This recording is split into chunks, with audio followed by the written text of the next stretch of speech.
Je viens à Avignon parce que c'est le seul endroit où pendant 3 semaines, on parle que de ça, tout le monde ne pense qu'à ça. C'est quand même le seul lieu au monde où des gens nous arrêtent dans la rue pour nous parler des spectacles. Et c'est vrai que pendant 3 semaines, c'est l'actualité, c'est le théâtre. Et moi, j'aimerais que la vie, ce soit tout le temps comme ça, qu'on parle que de Hugo, de Balzac, de Sand, de Marx, voilà. La première fois que je suis venue, j'avais aucune idée de ce que c'était et j'ai vécu un festival merveilleux, j'ai rencontré des gens incroyables. J'ai vraiment découvert ce que c'était que de pouvoir côtoyer et puis aller admirer les gens qu'on aime en fait, qui m'ont donné envie de faire ce métier. Et du coup, c'est une chance dingue de pouvoir écouter Denis Lavant qui répète son texte le long des remparts. C'est vrai que c'est une chance dingue de côtoyer tout ce beau monde. Les spectateurs sont fidèles, ils reviennent d'une année sur l'autre et donc ils scrutent un peu l'évolution des artistes, j'ai l'impression. Ils ont un regard sur notre travail, sur l'évolution des pièces, sur l'évolution des thèmes, etc. C'est un public qui aime vraiment le théâtre, puis qui vient, qui regarde 3-4 spectacles par jour. Donc c'est quand même des psychopathes, les spectateurs d'Avignon. Ils ont un côté... et il y a un truc magique aussi, c'est le bouche à oreille. C'est vrai que c'est quelque chose de mystérieux qu'on ne maîtrise pas du tout et qui est très très particulier à Avignon. Depuis que je viens au festival en 2012, j'ai vécu des choses au point de vue personnel très belles. Et puis c'est beau de vieillir aussi à Avignon un peu. J'en ai vu des très drôles sur des histoires de couples, donc de couples qui se chamaillaient sur scène et tout, c'était très intéressant.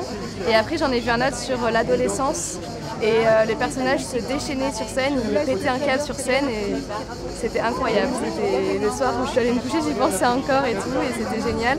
C'est l'histoire d'une vie d'un homme de théâtre.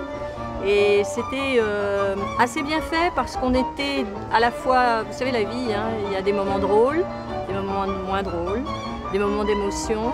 Et c'était très enlevé, c'était très bien fait. C'est des larmes qui sortent parce que c'est des larmes parce que c'est drôle, parce qu'il y a de l'humour, c'est des larmes parce qu'il y a de l'émotion, c'est épuré, c'est parfait, non, c'est peut-être pas, faut pas dire parfait peut-être. Ça m'a énormément plu. Et ça m'a très fort touché.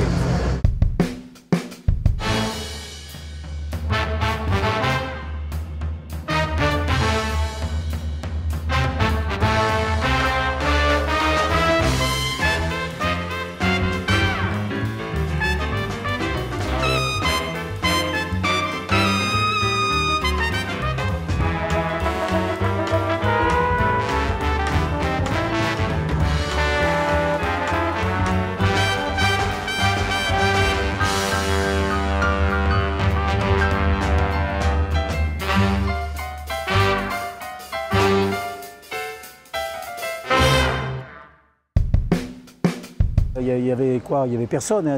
C'est André Benedetto en 1966 qui a ouvert son théâtre à côté de Villars, qui était dans la cour d'honneur. Et puis on suivi Gérard Gélas, et puis etc., etc. On était en 68 et puis après ça n'a pas cessé d'augmenter, de s'étendre comme ça. Voilà. C'est une aventure extraordinaire, le Hof. Il y a des compagnies qui arrivent.